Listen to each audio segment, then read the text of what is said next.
Good afternoon. It is my pleasure, it's a little hot, guys. It is my pleasure to introduce Mark McConnell for his talk, Publishing in the Renaissance, Christopher Plantin's Business Strategy. Mark is going to give us some observations from his research into the business strategy of Christopher Plantin, Europe's largest printer in his day. Mark comes to this task from his legal career, where he was a specialist in international trade disputes, litigating questions like the competitive dynamics of industries and the efficiency of industrial processes. These questions of modern business strategy are also what he is examining in Plantin's operations. Mark holds both a law degree and a master's in business from Stanford University and did his undergraduate work in economics at Johns Hopkins. He is now affiliated with Johns Hopkins again, where he is Associate Research Fellow of the Virginia Fox Stern Center for the History of the Renaissance Book. This talk is sponsored by the Bibliographical Society of America, and if you are interested in supporting this kind of scholarship, we encourage you to become a member, which includes access to our lovely peer-reviewed journal. There are informational flyers, which I am going to leave on the table just outside the lecture room. Now, please join me in welcoming Mark McConnell.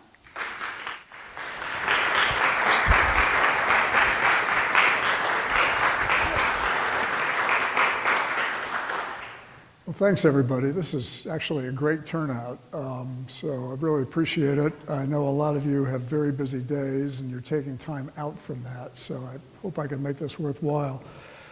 I've been exploring a less common perspective on a familiar story, and I'd like to talk to you about that project. We've all heard how the advent of printing accelerated the forces of the Renaissance and the Reformation. A printing press could produce many copies of a book in the time that a scribe could produce one. It's a familiar story, but a key part's usually left out, and that's that printing didn't just improve productivity. It also created a big new problem: publishing risk. A scribe writing a manuscript took virtually no risk. Normally, scribe and client would agree on a price, scribe would work, scribe would get paid. Printing radically changed that proposition. To print a book, somebody, a publisher, had to put up large amounts of money. Cash was needed to pay labor and buy paper for hundreds of copies. Normally, that money had to be spent without knowing how many copies could be sold. So publishers took a business risk that was unknown to scribes. That judgment of what would sell had to be made before the money was spent. So this judgment became a gateway, a narrows, that books had to pass through before they could reach their readers. To understand book history, I think we have to understand this gateway better. How did publishing risk affect what was printed? How did publishers manage the risk?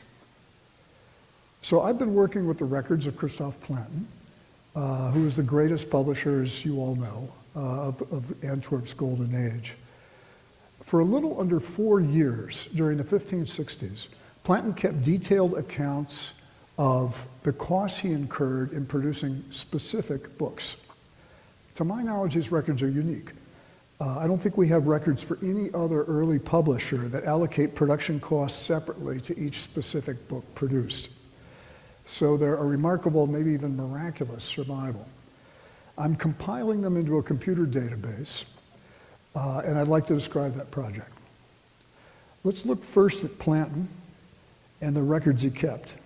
Then let's look at his printing operations, and finally business strategy. How did prices and costs behave, and how did Plantin cope with publishing risk?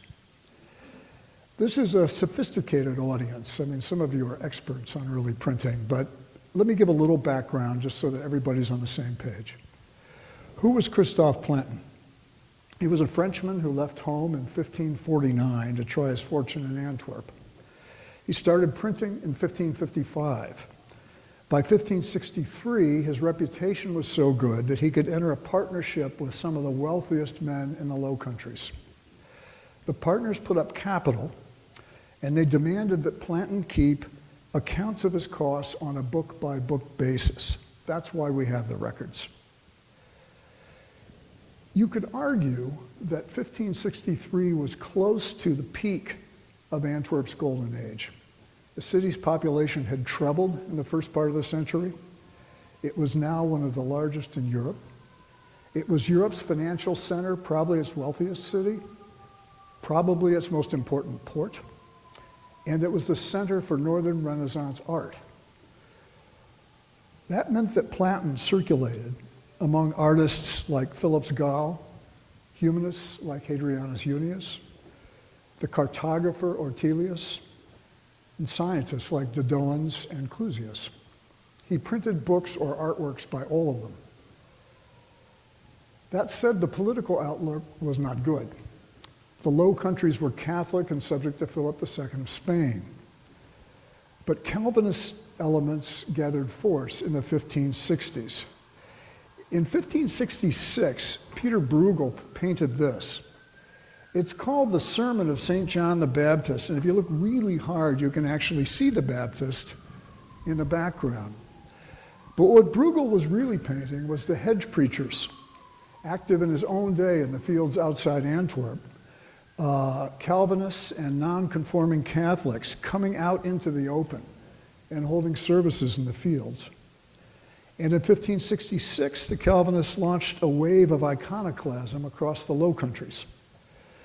The images in Antwerp Cathedral were destroyed on August 20th. This is Franz Hogenberg's depiction. As you can imagine, there was tense political activity afterwards. And Plantin's wealthiest partners emerged as the leaders of the Calvinist faction.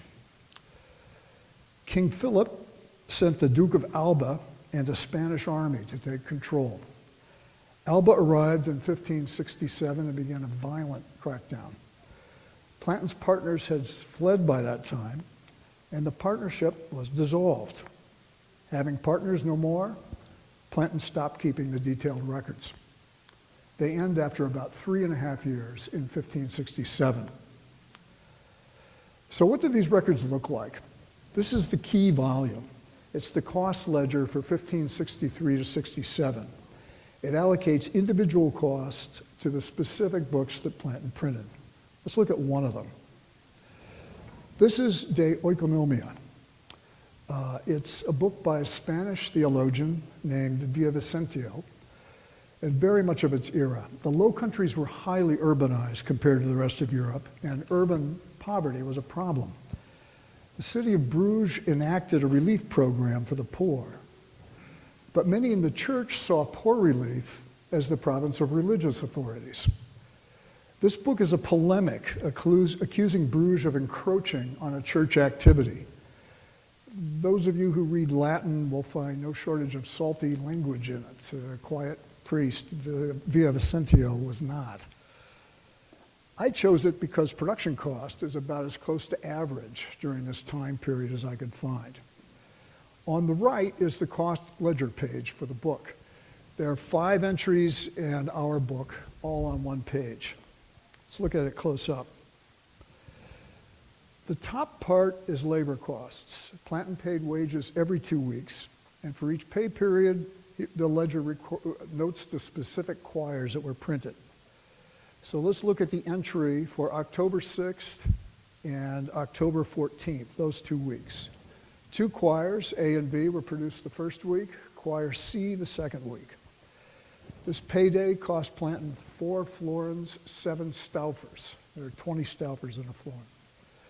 Total labor for the book was 26 florins, 13 staufers. And then let's move down to paper costs. In the paper section, we have the number of sheets in a copy, 18.5 in this instance, and the number of copies printed, 1,250. The paper cost 24 staufers per ream. 47 reams and 10 hands of paper were consumed. That's 47.5 reams in our terms, for a total paper cost of 57 florins. The total cost of the print run was 83 florins, 13 staufers. So I'm entering all this into database software. This particular book's actually pretty easy, but data entry's been slow. There are lots of incomplete entries, some errors. So far I've entered 1564 and 65. and have good data for about 100 books. When I'm done, we should have 200. So that was the records. Let's have a look at Plantin's operations. Here's a 19th century photo of Plantin's printing shop shortly after it stopped operations in the 1870s, which is why the record survived, by the way. It was a going concern for 300 years. Let's look at the books he produced. Plantin spent about 7,300 florins of working capital to print 100 plus books in 1564 and 65. You can see on the gray bars that he printed about 50 books a year, and the red bars show that his costs were spread fairly evenly. This shows the distribution of the books by genre, with total cost for each category. Plantin spent most of his working capital on religion, classics, and humanism, and less on the other areas, medicine and science, for example. This is a fairly traditional way to look at books by genre, but I actually don't think it tells us very much. A religious work, for example, could be a work of private devotion sold to wealthy individuals.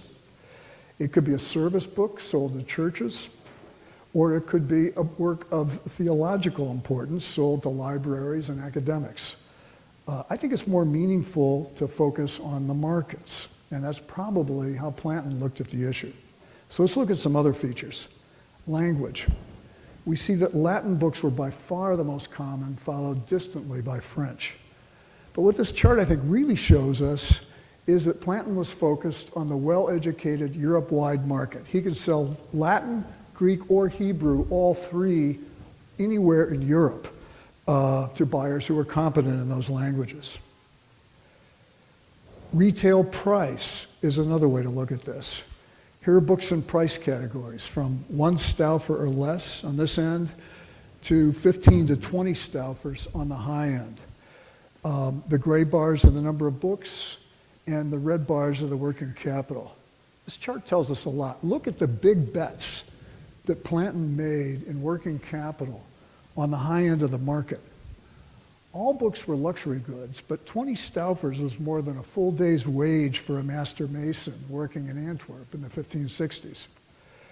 So, and the 9 books here in the 2 top price categories consume nearly 3,000 florins of working capital, just those 9. So he's making a large investment in the high end of the market.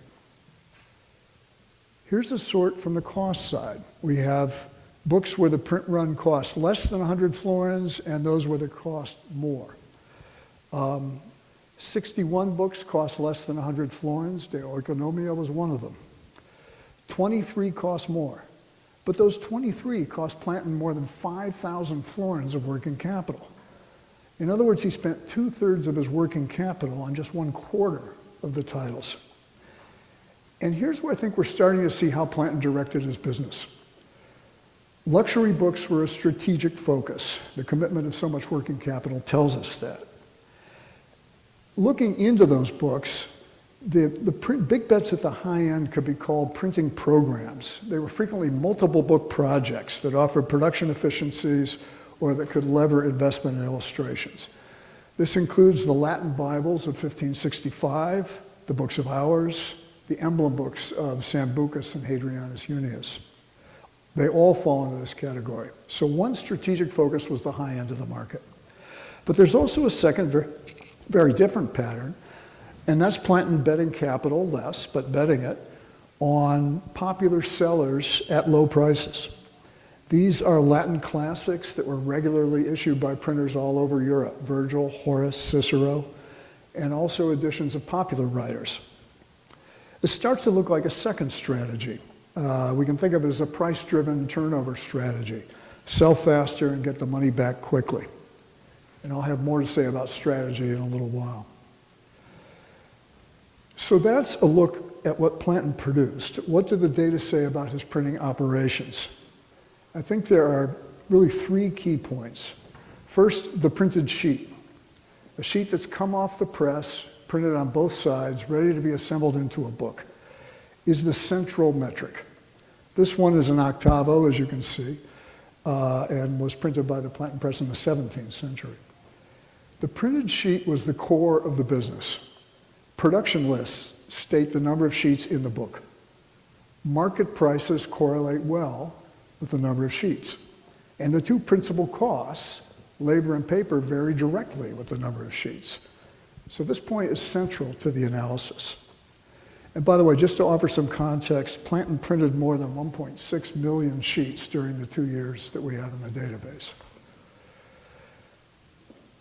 The second key point is that each decision to publish an individual book was a separate business proposition. This is because printing was not a capital-intensive business. A 16th century print shop might look like the beginnings of an industrial factory. Big presses, workers in teams at the print shop rather than at home. But in fact, it was still a pre-industrial enterprise. And we can see this directly. Here are the partnership's costs as a whole in 1566. Fixed costs are the gray bars. These are incurred whether the business prints books or not. They're costs like real estate. The red bars are variable costs, mostly labor and paper. They're incurred only when books were printed. The point of the chart is that variable costs were 10 times greater than fixed costs. Variable costs are what drove the business, and that's what made each book a separate business proposition. Why? Because fixed costs were small enough that they could be carried even if production stopped completely. The biggest costs, labor and paper, were only incurred when Plantin published a book. That was the critical decision. That's when the business took risk. And that's why Plantin's partners demanded that he track labor and paper for each book. The cost chart also tells us a third characteristic. The business lived or died on its working capital. Plantin needed a lot of capital, cash, to print books. Now, I like to sail, and there's an expression that a sailboat is a hole in the water into which you pour money. This has been disturbingly true in my experience. And so it was in printing. In fact, Plantin himself described printing as a chasm into which he threw resources. He needed a pile of cash to get going. He had to spend a lot, then he needed to get it back from sales to keep the business going. So that's the nature of the business. If each decision to print a book is a separate business proposition, what did the proposition look like? An interesting way to look at this is a break-even chart. Plantin didn't draw these, but they summarize his incentives. This is the chart for De Oikonomia. The vertical axis is money in florins, and the horizontal axis is the number of copies sold. This red line running across the chart is the money Plantin spent on labor and paper to print the book. It's just under 84 florins. We saw that number in the ledger entry. Once the printing was done, that money was spent no matter how many copies were sold, so that stays constant. Plantin sold the book for 3 Staufers a copy. So revenue increases for each copy sold all the way up to 1,250 at the end of the print run. And where the line for revenue crosses the line for costs, that's the break-even point. That's where Plantin would get the money back that he put into printing it. If he sold more, he'd be in the black making money. If he sold less, he'd be in the red and losing money. He had spent it and couldn't get it back. So for each book, a printer had to estimate the market and then decide whether to take risk. And that's the last piece of the puzzle before we can investigate strategy. How did the market work? Let's move on to that. The price of a book didn't have much to do with its contents. The price was driven by the physical features. And the key indicator was the number of sheets that it contained. Here's what the database shows. This is a scatter chart of books for which I have price information. The axis here is the price for the book in Staufers per copy. Horizontal is the number of sheets. The black line shows roughly how Plantin's prices increase as the number of sheets increases. So why is this? Why should the market value be based on the number of sheets in the book? I think there are 2 factors. One is the cost structure of printing, and the other is the ease with which other printers could copy the book. On cost structure, we've seen how labor and paper drive costs. Both of them increase directly as the number of sheets goes up. Add more sheets, you have to buy more paper, pay more labor. Any business needs to cover its costs, so the price of a book basically has to increase with a larger number of sheets. That set a floor beneath Plantin's price, but it also governed the action of other printers. Their own costs set the threshold price at which they could enter the market to compete with him. You can see the concept on this chart. The black line again is Plantin's prices. Since costs also go up with the number of sheets, we can imagine another line, this red one, some distance below prices, that charts costs. Competitors won't copy the book if they have to sell at a price that's too close to their cost. So there's a zone above cost where it's safe for Plantin to price. That's sort of that gray or pink area there. What does that mean? Well, if I'm right, it means that the upper limit on Plantin's pricing, the price he has to stay under if he doesn't want competitors to jump in, is also driven by the number of sheets in the book. Now we have this situation because competitors could enter the market easily.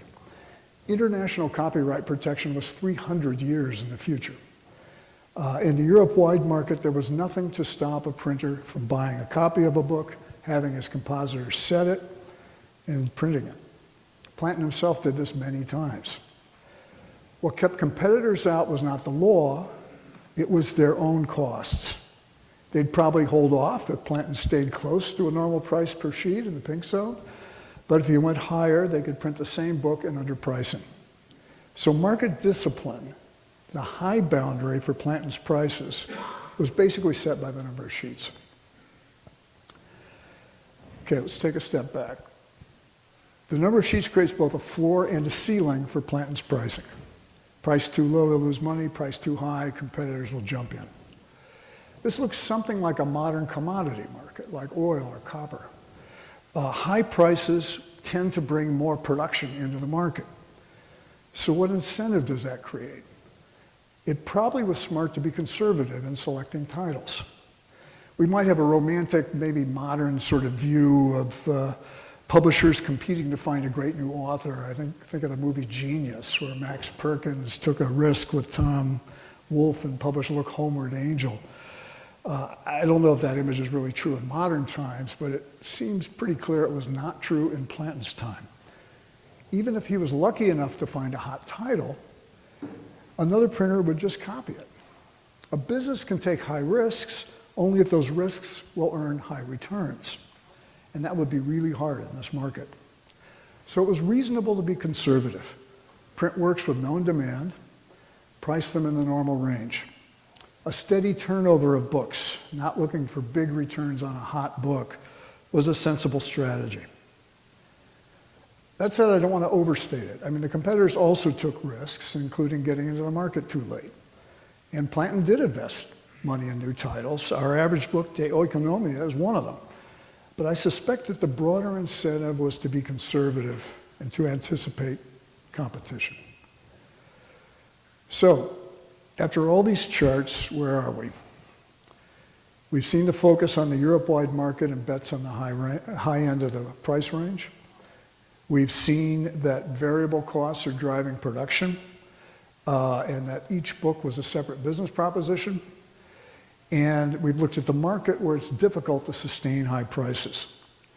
How did Plantin deal with this? How did he manage his publishing risk? Let's look at a few approaches. This is the area where the analytics need to go further. There's a lot more sorting to be done, more data to look at, and so on. But I see some stratagems that I can go over with you here. One way to reduce the risk is to reduce the amount that you're risking. Plantin did this by sharing risk with other publishers. Usually he'd pre-sell part of the print run at a deep discount. The other publisher might sell those copies under his own name. And Plantin did that with De Oikonomia, selling 400 copies in advance to a publisher in Paris. That helped a lot on the break-even. Here's the break-even again, changed by the pre-sale. I've grayed out the old lines. Plantin sold 400 copies for about 40 florins.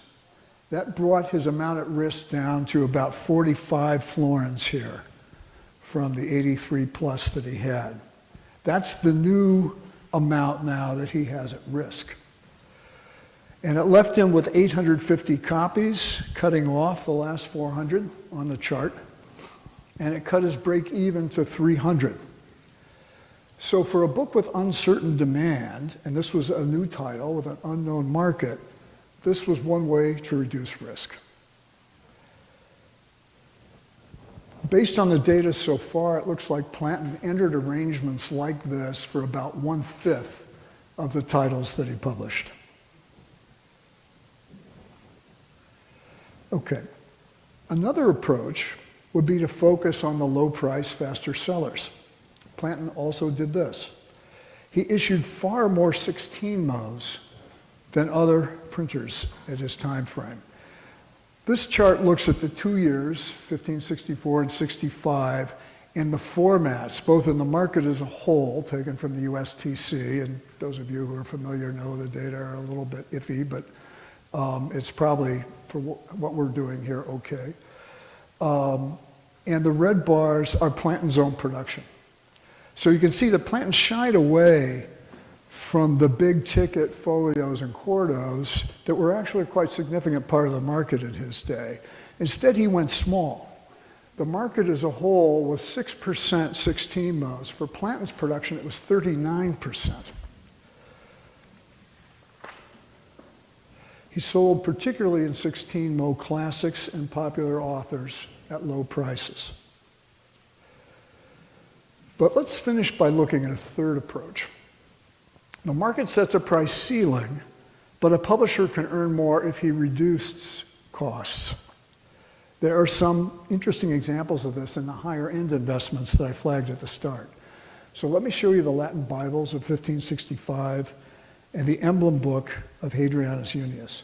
And I promise to those of you listening in a warm room that there will be some book pictures in here with the charts. Okay. This is the Octavo 1565 Latin Bible. The Bibles were a huge investment. You can see that here. The Octavo in red, the 16-mo in yellow, account for more than a quarter of a full year's working capital. One reason the books cost so much was a large number of sheets, 69 for the Octavo and 111 for the 16-mo. Plantin also printed 2,000 copies of the Octavo, which was a high number for him. But there was more going on than just copies of a thick book. He positioned the Octavo at the high end of the market by using expensive paper, some of the most expensive in the database. And he also asked a high price, 18 Staufers. That put the Octavo way out on the price distribution.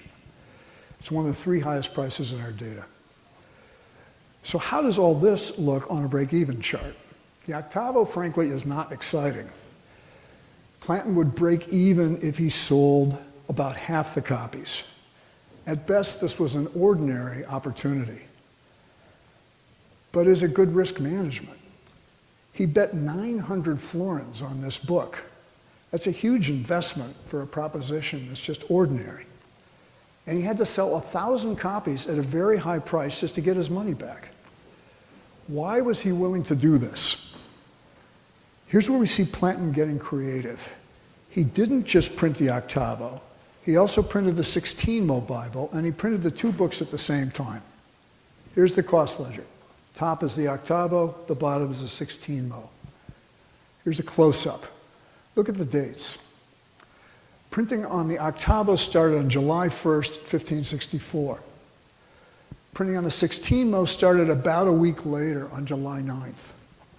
So the compositors first set the type in the Octavo. Then when the sheet was printed, they didn't distribute the type back to the cases. Instead, they split the composition into blocks of type and set the blocks in a new form to print the same text in the 16-mo. 2 books from 1 round of composition. And you can track progress in the octavo and then through to the 16mo straight through the records. We can also see it from the books themselves. This is the first page of the Psalms in each of them. Note that the octavo on the left is printed in columns.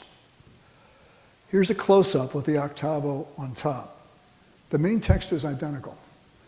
The same initial capital, the same set type, even little variations in the type setting is clear. So the same blocks of type were used in both books. What kind of an opportunity did that create? Well, let's look at the break-even for the 16mo. This is very good. Plantin would get his money back if he sold just 38% of the copies. And he sweetened the deal further by printing additional copies of popular volumes like the New Testament, Psalms, and Proverbs, so that readers who couldn't afford the whole set could still buy something. He created a multi-dimensional project from one composition. The octavo by itself looks risky, but it was just a flagship. He built a fleet of opportunities around it. He may have had to take the price that the market offered, but he could increase his profits by lowering costs. Let's look at one final high-end strategy, illustrated books. These were a strategic priority for Plantin, and it makes sense. They commanded higher prices, and Antwerp's pool of artists and engravers was second to none. This is the 1565 emblemata of Hadrianus Junius, the great Dutch humanist. Look at the emblem page on the right. Plantin used woodblock technology in the 1560s. In fact, the illustration block for this emblem survives in the museum. Here it is, magnified. The book contains 58 of these emblems. Illustrations are the centerpiece, but illustrations were expensive. Labor and paper were the main costs for textual books, but not for illustrated books. Here are the costs for the 1565 emblemata. The illustrations are about 75 florins and they dwarf labor and paper. Plantin had to pay the artists to make the illustrations, Geoffrey Bellon and Peter House in this case, and then skilled wood carvers, the most expensive step. Gerard von Kampen and Arnold Nicolay did these. But the blocks were also reusable, so this chart's actually misleading. The illustration cost looms large compared to labor and paper for one printing. But the same blocks could be used for reprints, translations, other editions. And it's clear that Plantin was planning multiple printings of the book from the start. This is the 1565 octavo again. That's a Latin 16mo in 1569. Let's look inside. The same illustration blocks were used in both books. Plantin printed the octavo first, but he commissioned blocks that were intentionally sized so that he could use them in 16mos. How did this look from a risk management perspective? Here's the break-even chart for the first printing, the 1565 octavo. I've reflected the entire cost of the illustrations in this. Plantin would get his money back, including the illustrations, if he sold just over half the print run. This is risky by itself. But this book must have sold pretty well because a year later, Plantin printed another Latin octavo. Here's the break-even for this 1566 printing. With the illustrations already covered, this is a real money-making proposition. After the two octavos, Plantin printed a series of 16mo editions. He printed 16mos in Dutch and French in 1567, the Latin 16mo in 69, and continued printing editions on out to 1585. So here again, we see Plantin creating a suite of profitable books from a single investment that might have been a little bit questionable on its own. And this kind of brings us full circle. We looked into economics to understand how books pass through the judgment of a publisher, hoping to understand better the historical impact of printing. This is an example. Plantin was looking to make more money on his illustrations. Printing a Dutch humanist's work in Dutch seems like a pretty obvious bet. But it was novel. Emblems had been popular mostly with humanists who could read Latin. And in a sense, Plantin here created the vernacular emblem book. And after Plantin, emblems took off in Dutch literature. They illustrated matters like folk proverbs, everyday life. At the same time, the Dutch people were creating something of a national identity during the War for Independence against Spain. And vernacular literature played a big role in that. Emblems weren't a small part of it, and some Dutch historians credit Plantin for kicking this off, probably from an economic motive. So I don't want to overstate it, but I think our overall historical understanding can benefit from an understanding of how printers coped with publishing risk. So that's what I have for you today. The project is ongoing. I still have a lot of data entry, a lot of analysis to do, and I hope there'll be some more results to come in the future.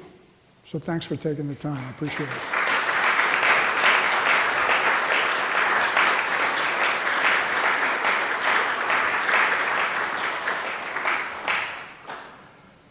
Scott.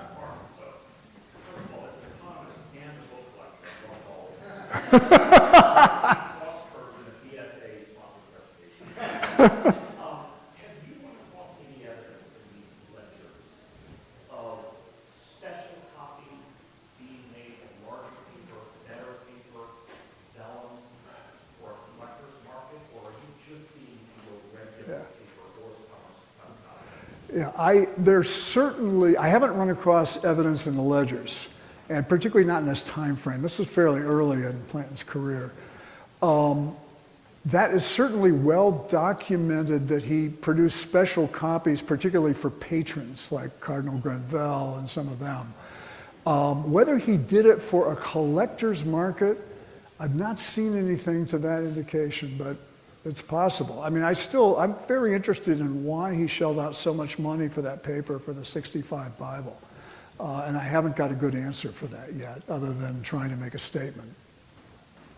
Yeah? I was going to say that I recall seeing a commercial shop. They had a shop right there. Yes. I'm wondering about distribution. That was one form. I think the two keys to Plantin's success as a whole were production efficiencies and distribution. And he was really good at both of those. He had a shop in his producing facility, not during this time period. It was in the big mansion that he moved to after this time period. There was a shop near the cathedral, and for a period of time he had a shop in Paris. After the Spanish soldiers in Antwerp mutinied in 1576 and destroyed the town, he had spent all his money ransoming his property from them. He had to sell the Paris shop to raise capital to save his business. So definitely at the retail level he did that. He also had a regular presence at the Frankfurt Fair. And there also, another remarkable survival are the notebooks of books carried to the fair and transactions conducted there, which is sort of mind-boggling if you think about it. So he was a master of distribution, no question. Bill? Maybe I missed it. You described the cost data. Where's the price data of the notebooks? The price data is in a bunch of journals I'd rather not go through, and I'm not sure it's going to happen in my lifetime, but no, the price data actually is in the retail price data. And it's a good caveat because obviously he's granting discounts to book dealers and that sort of thing. And so the